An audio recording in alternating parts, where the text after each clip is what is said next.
Guys, Colin's parents were here, and some other stuff happened, but Colin's parents were here. It's Below Deck Med. Let's talk about it. You're tuned in to Afterbuzz TV, the ESPN of TV talk. Now, let the buzz begin.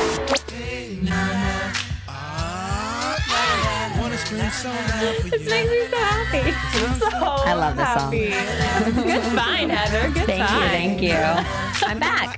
Yeah, she's back, guys. We got the gang all back together. What's up, y'all? It is Below Deck Med. We are going to chat all about it. We're kind of getting, again, to the end of this season, and some, kind of vanilla stuff happened. But as we mentioned, Colin's parents were here, which I just can't wait to chat about that because that was super fun. Yeah. I am your host, Laura L. Thomas, and I got a couple lovely co-hosts with me tonight. Hi, everyone. I'm Kayley Stumpe. Hi, everyone. I'm Heather Geisler. Yay, Heather Geisler. Yay. Thanks, guys. So happy that we have you back. Me too. You were missed sorely. Thank you. I missed you guys. We missed you. Okay, so let's break it down a little bit. I think I want to hear your overall thoughts of this episode. It was episode 14. Yeah. 14. Episode 14, Stu Coup. Miss Heather, let's start us off. What do you think? Yes. I definitely thought it was slightly middle of the road. I think that, I won't go into that, but I definitely like seeing all the interactions with the crew, and I feel like mostly everyone is getting together except for a couple people that hit a high note, I guess. Yeah, but, I know. I think this episode was so much more exciting than last week's. I really liked this one. I feel like they stepped it up. I mean, with the guests and the arrows, that was hilarious. Oh my gosh. And then those arrows. Colin with his family just made my whole day. I know. So sweet. I teared up. I did too. And maybe it's because I'm a boy mom now, so I get it. But I was just kind of like, it just brought all the feels to me. And I just love how much he loves his family and they just love him. But I don't know, we'll get into it later. We're going to talk about Colin. We're going to talk about Hannah versus everybody on the boat. We're going to talk about the guests. We're going to talk about this love triangle that will not die. Never. First things first, let's chat about these guests. So we met them last week. They, motivational speaker, very just positive affirmations, just all over this boat. And that's not a bad thing. I love a good positive affirmation, but I might have been in Hannah's camp whenever she said, if I hear one more positive affirmation, I'm going to shoot myself in the head. Yeah. There gets to be a point where it's a little much. Yeah. Especially in that close quarters. Yeah, it's like the person that's always smiling and always happy. Like, at some point, you do just want to be like, ugh. Yeah. Swipe the smile away. I know. Like, be a little bit more real. It's as if he has to keep convincing himself to be positive. He's constantly saying all those affirmations and reading from the books. But they are on a yacht in the Mediterranean. At least he's grateful. I think I would be pretty happy too. I mean, hey, they are technically #living the dream. So yes. I don't know that. I mean, whatever they're doing is working. It's clearly working in some regards. Yeah, and he gives the crew a little self-help book that I guess apparently he wrote, right? That was cute. Yeah, I thought that was kind of nice of him, and I just like that Kayley goes, that was cute. I just like that they were nervous that was going to be their tip. Yeah, that was funny. Oh my gosh. Okay, can we talk about that tip for a second? Yeah. I legit thought that he was going to pay them in gratitude. I did too. I did too, but then I noticed the white envelope in his pocket. I'm like, oh, thank God. Thankfully, that was not the case. So it's. I think we talked about this last week a little bit. How I think these guests get on this boat for kind of dirt cheap. It's allegedly. I don't know. Like, don't quote me on this, Bravo. Right. But from rumor has it that these people get on. These guests get to come aboard this fabulous boat for next to nothing, or definitely not what it costs to actually. Rent the charter. And what they actually pay to be on the show, to be on the boat, is the tip. So, I know, allegedly. your face is the same as mine when I very first heard that. That can't possibly be right, because then I could go on that boat next charter season. I mean, I need to know a Bravo executive that I can just rub elbows with. We need to figure this out. It definitely makes sense that it would be cheaper. They're letting them film them. Yeah, exactly. It seems like a small price to pay.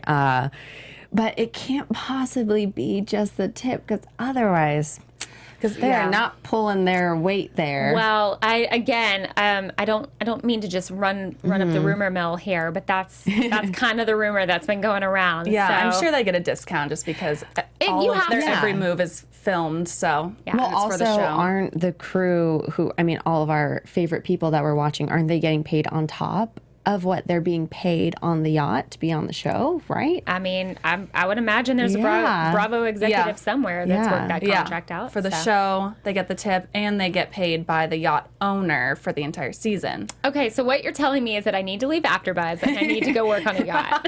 Be like, sorry, husband, sorry, baby, I'll be back in like a month and a half. I'm going to go sail Italy for a while. That sounds fabulous. But I'm going to come back and, be able to pay for your college. And you'll be very positive. Tons of positive affirmations on the way. Yeah, did you guys see his shirt? It said "The Power of the Dream" that he was wearing. Oh my gosh. Yeah. It never ends with him. It really you doesn't. snooze, you lose. I mean, definitely agree with that. The power of the dream? No, you snooze, you lose. Well, let's talk about snoozing because the primary got up one morning and went on a little joyride on the tender by himself and left his guests behind. Is that cool or not cool? Naughty or yachty? I feel like that's yachty. Like, you can't wait for everyone to wake up. Especially since he's the primary. He can do whatever he wants. That's what I think, too. And if they want to sleep in, then they want to sleep in. Yeah, they were just jealous because it was so beautiful. That boat ride looked amazing. It did, and they were super salty about it, though. When that other guest woke up, he was like, what's he doing out there on the boat? I want to go on the boat. I know. Like, calm down, You need some Gracie. more gratitude. I know. Think. Here's a book. I'd like for you to read it. Wait, I really like this comment from one of our live chatters. Thanks to everyone who's joining us. Tiffany Ferguson says, that rumor makes sense to me because what actual rich person wants a filmed vacation? I mean, right? That makes so much sense. It really does. It really does. Yeah, I love that. Again, I don't want to get sued by Bravo because, or anything. Don't Me neither. don't run me into the ground, Bravo. But I just hear things, and I heard this on another interview, another reputable news source. So, anyway. And then let's talk about this trust circle that they do. Oh my gosh. Okay, have you guys ever done anything like that, like a face your fears kind of thing? Not really. Yeah, I can't say that I have. Oh, have you? I have. Oh. I did. I walked on fire. Oh, that's cool. Yeah. I would do that. Yeah, it was pretty awesome. Oh I my would probably rather walk on fire than face a steel tip arrow in my throat. Right in your throat. Oh my gosh, how was the fire? It was fine. I survived and I had no burns. Yeah. And everyone had to do it, or whoever felt inclined? Yeah, pretty much everybody did it. Yeah. Wow. It was a lot of us. cool. But yeah, it was a whole thing. But So you would not have done the arrow tip in the neck. I mean, you know what? Here's the thing. I didn't think I was going to walk on fire either. I know. when I very first got there, I was like, no, I don't think that's for me. Yeah. And then, I was thinking, oh, that must be some weak wood in the arrow. right? Oh, I know. Yeah. But still, I Right. mean, that like a little puncture goes a long way. Yeah. Oh gosh. And then just think about it, like you can't talk, like a burn is one thing, like you I'd be can't talk can't breathe, can't eat, like there's a whole situation. Seriously. Joao happening went right right through that. He Joao sure was just did. like, did it. What about Colin being the first one to step up? Yeah. Or were we Yeah, surprised? they were gung ho. I think they're good sports. Yeah. Colin's such a good sport. We were saying, of course, he's the one to, Yeah. Truly. to do it first. I was so not surprised at that. Conrad also, right? Didn't Conrad, yeah, the raise boy- his hand too? We didn't Yeah, see any the boys ladies did do it. it. No. It was- And I love how when Joao was like, I've been shot, I've been attacked by a hippo. I love that. I know. It was like, which is more random, being like, the arrow situation or the hippo I situation? think if I'm not you're sure. attacked by a hippo, I'm pretty sure you don't live to tell that story. I think they're like the just most so dangerous random. creatures. They really do look scary. Yeah. Oh my gosh, that made me laugh. Like, Yeah. that's Joao. Yeah. Like, It is. shocker. Yeah. Good comedic relief. Yeah, especially in that moment for sure. We had a little mix up with Miss Lucy's food. Yeah. I was sweating for a second, like, That was bad. oh gosh. But you know what? I think Hannah handled it really well. I think, because here's the thing. I think when there's an allergy involved, it's always something that you don't really want to mess with. Totally. And I think the fact that she kind of went to her and she was like, hey, is this an allergy situation? I'm 90% sure that this is your food. There was like butter on the green beans. Are you going to like go into anaphylactic shock if you have some green bean butter? Yeah. Like, and she was like, it's not going to be the end of the world, which I think she was really cool about She was super cool about it. She didn't really care at all, which was such a relief because you don't know how these guests are going to react. She could have gone off the rails. She really could have. And the look on Hannah's face when she realized that she may have messed up. Yeah. Oh, my heart dropped. Yeah, I was thinking what is the option? Like saying, okay, everyone, there's one, dairy-free dish. Right. Like, is everyone else going to eat? And then he's just going to is Adam going to make a new dish for her? No. And I was like, oh, that was such a simple solution, what Hannah did. And then I felt silly for not thinking that myself. But yeah, I think they handled it extremely well. Yeah. And it shows they're kind of like a low maintenance guest charter, Yeah, they are. and they're just happy to be there. But I feel like it reminded me of last episode when Hannah forgot the vodka for the Bloody Marys. I was like, Adam's kind of right. She's just like kind of checked out at this point in the season. I was going to ask you guys that. So they do have, Adam has this sort of thing where he's like, she's great at keeping the guests happy. She's not really great at like managing this restaurant. Right. Do we feel like Hannah is checked out? Totally. Right? Totally. And I love how they played that flashback to last season when Bugsy, who was the second stew, approached Hannah and said the exact same thing that Brooke said this season. Yeah. It's like clearly towards the end of the charter, or towards the end of each season, Hannah kind of checks out. Yeah, and I think it kind of started early just because of the whole Conrad situation, and it just kind of feels like that's been contentious for a while, and then that just really, like her anxiety attack really affected her work ethic like after that. And I feel like her personality is hard. Like she said, you can still do a great job and have that type of personality, and maybe you don't get along personally, but everyone can still pull their weight. So I feel like there's a definite reason why everybody is saying this, and she's the only one who doesn't agree with it. Yeah, I mean, I do think she is checked out. I think she's ready to get off this boat. But I think if I were in her shoes, I probably would be as well. She also looks like she's dropped a lot of weight. I think, didn't she say she lost 18 pounds or something on this during this charter season? Yeah, you're right. In our interview, we talked to her about, and this was the first time that I noticed, like, on the show, her looking like not run down or ragged, but just kind of worn out. Yeah.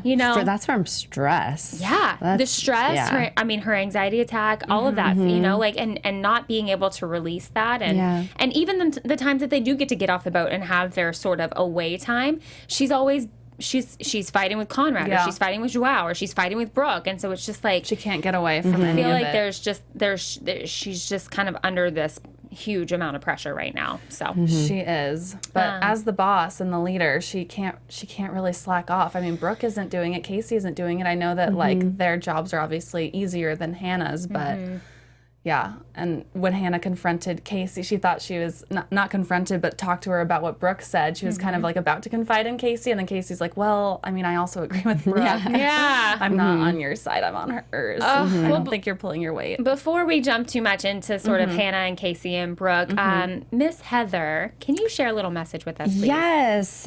Hi, all of you AfterBuzzers. Our network produces many after shows for nearly all of your favorite TV shows.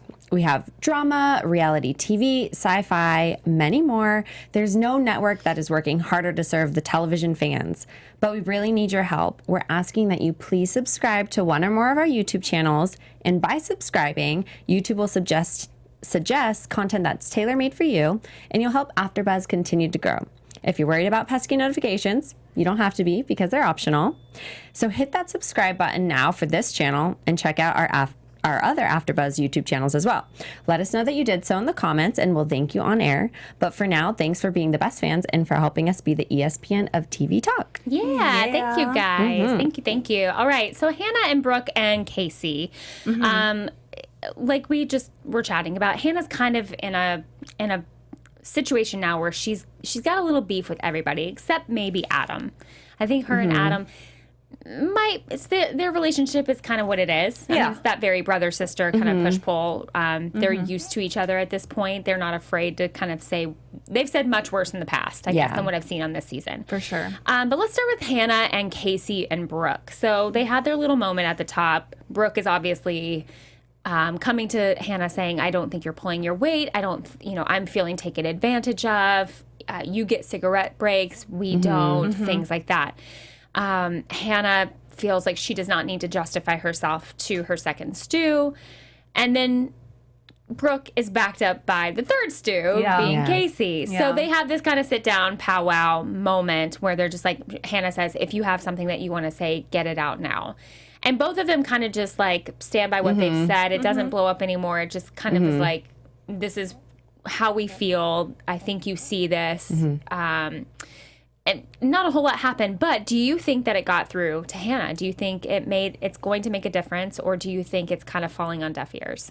I think it does initially, because then she starts trying to take over Casey's laundry duties, and Casey's like, this is like, I want you to do all of your job. You don't need to come and swoop in and do mine. It's kind of, Hannah did the same thing last season with Bugsy. After Bugsy complained, she said, I'll switch shifts with you. And Bugsy's like, well, that's not my point, but okay. She's like, I just want you to do your job so I don't have to step up and do more. See, that's the thing. She, with the whole laundry thing, it's not coming from a place of genuine, like, I hear you. I'm going to try and do better for you guys. Whether or not she has to justify herself, because she is the chief stew. So I don't really feel like she has to justify herself. But I don't believe that she sat down and had an actual conversation with them. To me, it felt more like, this is what it is, and we just got to get through the charter season. Yeah. So I didn't really feel like it was genuine. That was like a jab, more like, no, I'll do the laundry. If you don't think I'm doing my job, then I'll do the laundry.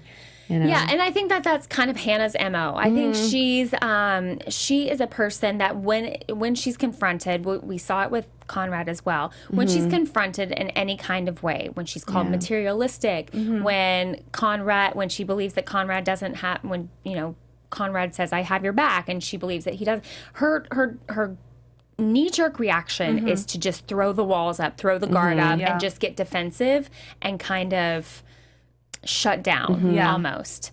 And I think that's the case in this with Casey and Brook. It did not feel like a healthy conversation to me. It just felt very like combative and a little like, I don't have to prove myself to you, but if you need me to show you how hard I'm working, then let me show you how hard I'm working. Instead of kind of being like, I hear you, I will do better. I'm going to try to step up a little bit more or do what I can to pull my weight.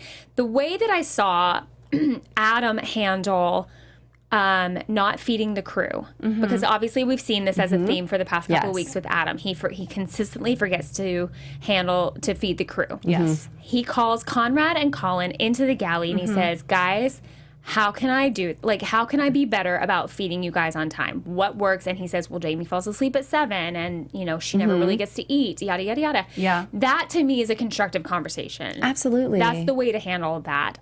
Right. It's not passive aggressive. It's straightforward. And it's also kind of non-emotional. It's like, this is just something that needs to be fixed, and I acknowledged it, and he doesn't take it personally. He just acknowledged, like, okay, this has been happening, and he knows what we want Hannah to do. He knows he made a mistake, and he's like, we're a team. This is a team effort, and I know you guys need to be fed. Like that's not what. I don't want you guys to be hungry or hangry on this boat. Right. So, you're right. Fastest way to mutiny. Oh, yeah. In any situation. Yeah, he handled it well. Like, done and done. Jamie falls asleep at 7. Let's eat dinner at 5 or 6. But moving on. Easy peasy. Yeah. And so something like that, a conversation like that, I think, from Hannah with these ladies would have fallen much more constructive, or would have felt way more constructive. But it's just part of who Hannah is, I think. Yeah. It's just this. It's really sad to see. Like, I hate watching it because I do feel like she probably feels like she doesn't have anyone to turn to on the boat. So I don't want anyone to feel that way. She seems like, when an animal is like backed into a corner or something, and then all she knows is to attack. But I hope that it gets better somehow, before the end of the charter season. She just feels so defeated. But I thought it was interesting that after Brooke approached her, she says, oh, the second Brooke starts dating Joao is when she approaches me and tells me that I'm doing a bad job.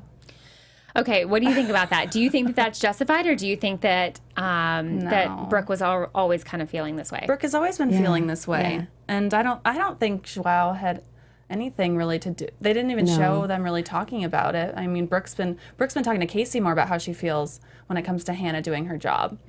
I think Hannah just used the Joao thing kind of as an excuse, which we chatted about last week a little bit. I think I was thinking that that Brooke was sort of using this idea that she's been dating Joao as sort of a target on her back from Hannah. And I think now Hannah is kind of doing the same. She's saying, okay, well, she's dating this guy, so obviously they have it out for me together.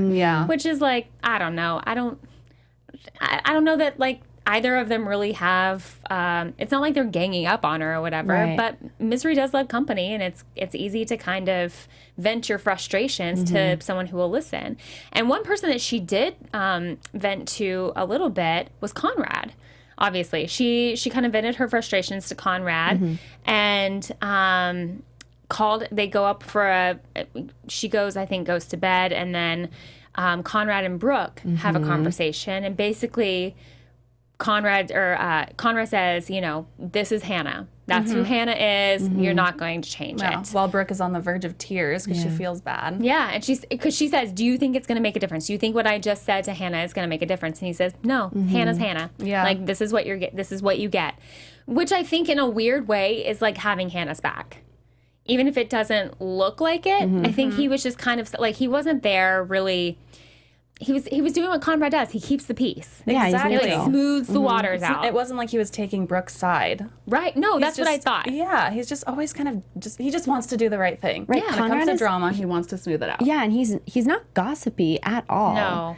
I really do feel like he stays out of it. He's not trying to fight with anyone or talk behind anyone's back. Hannah does kind of Hannah brings him into it every single time. Yeah, exactly. And that's what makes him so upset and frustrated when they fight. Which I can't blame him for. No. So then she calls him out during a smoke break, and she says, well, did you have a nice chat with Brooke last night? See, and it's just picking a fight. The way she approaches the conversation, she hasn't learned how to communicate well. Yeah.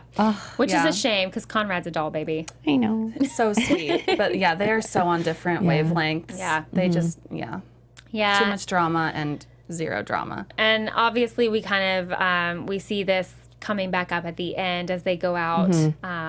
Clearly, Hannah's in the back chatting with the girls saying, if you think that I'm going to give up this guy and that guy for some 23-year-old, English boy, you've got another thing coming. She tweeted tonight during that moment, she said, in all caps, such a B moment with an oops gif. Oh, okay. Talking about herself. Right. I can respect that 100%, because I saw that and I was like, oh man. Oh, it reminded me of when she was talking about the BMW that it just like, it's so shady. It's not a good look. Yeah. And I think that comes from when you're really feeling hurt and you just want to hurt other people, Like, she just needs to share that, and that's how she does it, by like, he doesn't mean anything to me. I could have whoever I want. Yeah, and she knows it's wrong and messed up and mean, but she keeps doing it. I know. I think it's just a lesson she has to learn over and over again. Or go to therapy. Or go to therapy. That always works too. And then they kind of, Hannah and Conrad have sort of this sort of final moment where they, I think, realize for both of them, that she says, if you want a nice, kind, pretty girl or lovely girl, go find yourself a nice, kind, lovely, pretty girl, because that's just not me. Which I think is sad, because it is, I think in a lot of ways it is her.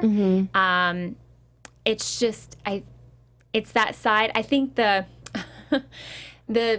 Hannah that Conrad wants to see may not be dissimilar to the Joao that these girls also want to see. Like, it's like they too have these like, these rough exteriors that are hard to get past, but they keep fighting for the person that they could be. It's like wanting the bad boy, wanting the bad girl. Yeah. And you want to change them and you want the good, sweet side of them. But at the end of the day, that's not their entire personality and character. And you gotta take the salty with the sweet. You know what I mean? Like, and that's just what broke my heart a little bit for Conrad, is that he was so enamored by the sweet Hannah, and by the woman that he saw who was vulnerable, who was sweet, who told him things that she doesn't share with everybody. And I think he was so attracted to that Hannah, and so turned off by the sort of tough, I've taken care of myself since I was 10 years old Hannah. So I feel like Hannah, the way she presents herself and describes herself, for instance, in that moment, like that she, did everything on her own and she's an independent woman, and those are all great attributes. She is very independent and she's strong and she's taking care of herself. She doesn't have to let it be her downfall too, I think if she had a different perspective on herself, for some reason that seems like a negative. And I don't think it is. I think the way she's presenting it is a negative, like you have to deal with this if this is who I am. But rather than, I feel like being like proud that she is that way, it's not dissimilar to what Brook said. She said sometimes people mistake my softness for weakness. Yes, exactly. And I think Hannah's so afraid to appear weak that she won't allow herself to be soft a lot of the time. And so when she did, and when she finally did have that moment with Conrad, and she showed that soft side, he fell in love with that. He really fell in love with that. And that's sort of the Hannah that he kept fighting for. But as we saw tonight, looks like it's R.I.P. HanRad. For R.I.P. good. Yeah, she's kind of degraded him a little bit too much, and he just won't stand for it anymore. And he shouldn't. No, he shouldn't. He shouldn't, I mean, that's just... It's a lot of growth on both of their parts to have to face, but so at some point you just kind of realize that this version of you is a version that I can't live with. Right, because how many times can you have the same conversation over and over again? We have seen it every single week. There's been an issue between the two of them, and it does kind of seem like Hannah nagging on him or having an issue with other people, and I think it's surprising, though, because, well, not surprising, but Conrad is so mature. I feel like he has given it his all, and for a good amount of time. It wasn't like one fight, and he's like, no, not doing this. It's actually like he really stuck it out and tried to make things work, and I think it has come to just that natural end. End of the road, as they say at Boys to Men. Ooh, that should be our song next week. Oh, it was going to be today until we had the mama situation happen. But yeah, so yeah, like we said, I think it's R.I.P. HanRad. And speaking of HanRad, if you are watching us on our YouTube channel right now, thank you so much. We love that. And we love it when you comment and leave us your thoughts about the show. I want to give a shout out to Mr. F, who way back in week 11, Mr. F. Coined the term HanRad way before I did. So, Mr. F, thank you. I stand corrected. Thank you for letting me borrow your term. And if you want to let us know what you're thinking, obviously leave us a comment. We'd love to hear all about it. And then if you want to get the podcast version, we're on iTunes, Google Play, Stitcher, anywhere that you find podcasts. We love 5-star ratings. So if you can drop us a 5-star rating, we'd be so appreciative. And you can also comment there as well. Keep this conversation going, because that's what we do. That's what we do here at Afterbuzz. We love hearing from you guys. Yes, we do. All right, let's move into our final topic of the night. Let's chat about the love triangle that will not die. Oh my gosh, I thought it was over with. I'm so over this love triangle. I just want to talk about it super fast, because then I want to talk about Colin's parents. Yeah, I know. So let's talk about the love triangle that won't die. Casey and Joao flirting this entire episode. Do we think Casey's in the wrong for flirting with Joao as heavily as she is? Honestly, that's how their friendship has always been. But I think once that Joao and Brook made it official, she should have pumped the brakes a while ago. Like, she's but also, I mean, he's extremely flirty too. But I think she's smarter than that, and she can be like, okay, chill. We don't need to keep doing all this flirty back and forth, especially in front of Brook's Oh my gosh, face. that's terrible. Yeah. I definitely felt like Casey was instigating a bit this episode. But again, Joao just doing his thing too. Yeah. And I would have lost my mind, just like Brook, if he spoon-fed another woman in front of me. Right? The minute that he did that, I was just like, this cat. Like, feeds you and then reaches across to feed her. No. This is not Sister Wives. No. Goodness. There's another network. Oh my. That blew my mind. Oh man. I just thought that was just ugly on his part. But again, Yeah. both of these women seem to be fighting for this man that he could be. That's even, I think Right. Casey even said it at her, in one of her confessionals. She said, I keep flirting with Joao because I can't help but think of the guy that he could be. And I just think that's, I think it shows a lack of self-worth on both of their parts. The need to kind of, and not saying that either of them like have terrible self-esteem or should in any way. Like I'm just saying, like, have more respect for yourself. Yeah. To find a man that you don't have to fix. Right. Exactly. You know what I mean? Yeah, Yes. that's kind of like the eternal idea of this woman, fixing the man or, anything like that, when really you shouldn't be out to change anybody. No.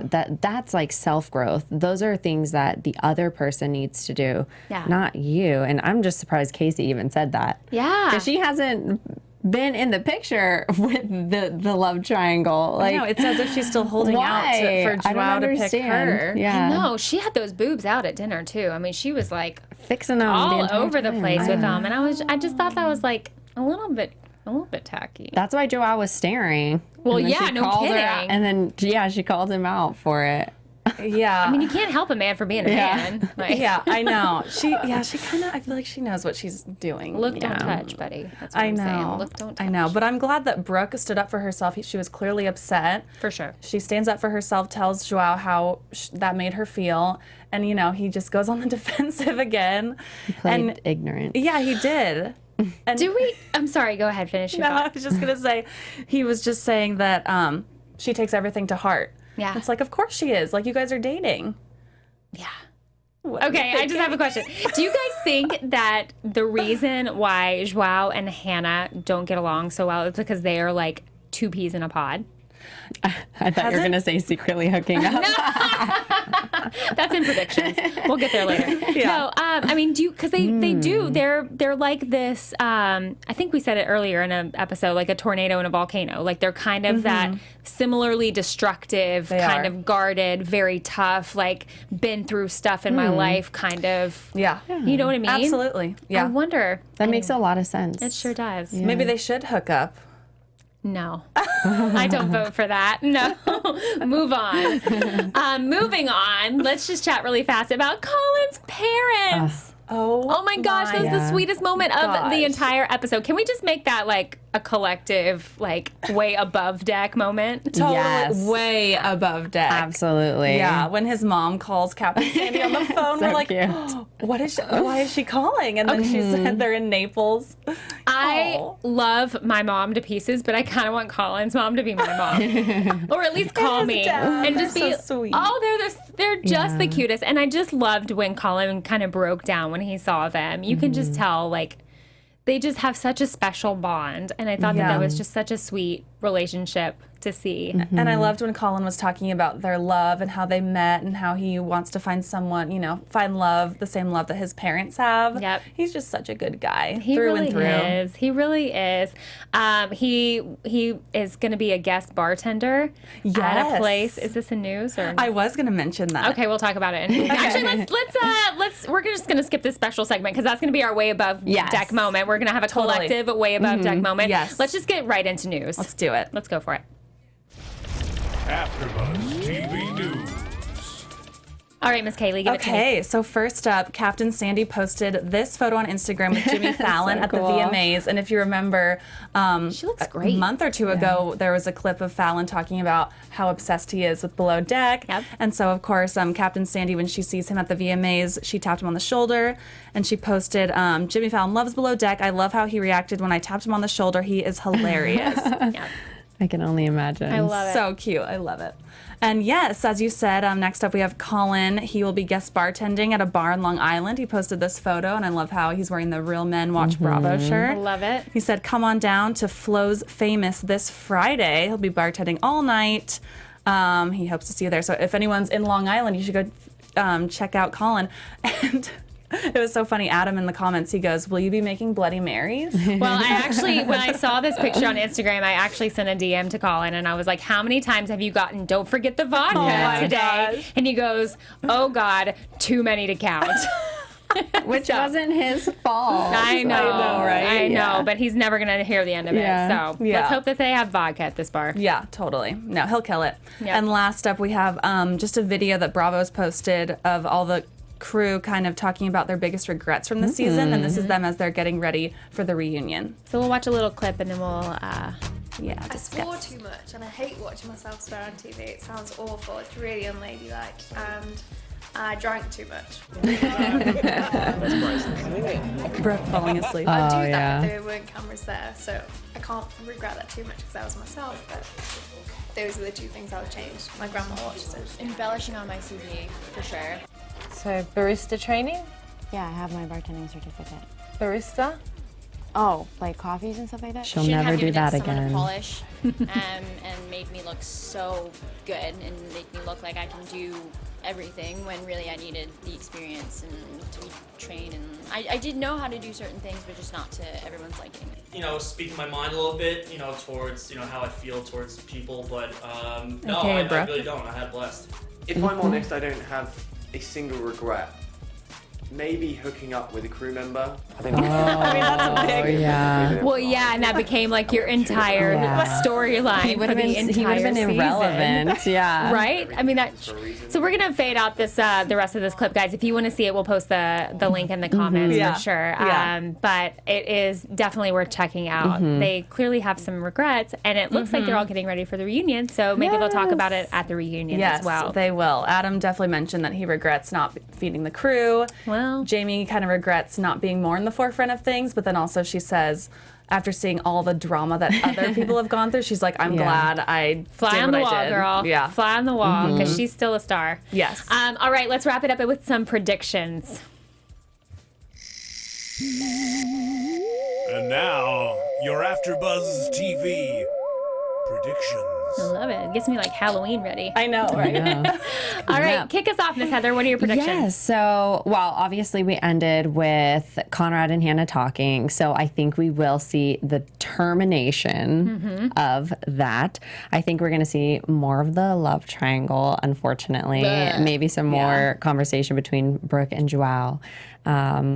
And I hope to see just another great charter. And good food. I know. Always good food from Adam. We also see Colin telling Brooke, I don't understand why. First of all, why right now? Maybe because he sees that Brooke and Joao are fighting. But also, it's so late in the game. We're almost done with the season. Yeah. So it kind of made it seem like she was a little taken aback. Yeah. But I don't know. Hopefully, they become a little bit closer and she sees that she should date a guy like Colin. And Yes, less a like good Joao. stand-up guy with great parents. I know. Yes. I know. You ladies are single, right? Yeah. Hey. Okay. Colin, we've got two viable options Yeah. here. Great in-laws. I mean, that's right. I'm going to predict that Colin and Brooke share a little smooch. I don't know. That would be fun. I don't know. We're just going to throw it I'd out like there. to see that. Maybe we'll Yeah. we'll see what happens. So Colin and Brooke have a little smooch. Let's see what that what that brings. Love it. All right, guys, that's us for tonight. Thank you so much for tuning in. We're going to be back next week, so make sure that you join us. I'm Laura L. Thomas, and I got some co-hosts. You guys, where can we find you? Yes, you can find me on Instagram and Twitter at Kayley Stumpe, and check out my podcast, Sex in Studio City. I'm Heather Geisler, and you can find me at 500 Days of Heather on Instagram. Yeah, and you can find me at Laura Thomas Son on Instagram and Twitter, and we will see you guys next week. Thanks so much for watching. Bye everybody. From executive producers Maria Menounos, Kevin Undergaro, Phil Svitek, and the entire Afterbuzz TV staff, we would like to thank you for listening to the Afterbuzz TV network. To watch or listen to other after shows and post comments or questions, be sure to visit AfterbuzzTV.com. I'm Sir Richard Wentworth, and this has been a presentation of Afterbuzz TV. Buzz you later. The views expressed herein are those of the hosts only and do not necessarily reflect the views of AfterBuzz TV or its owners or principals.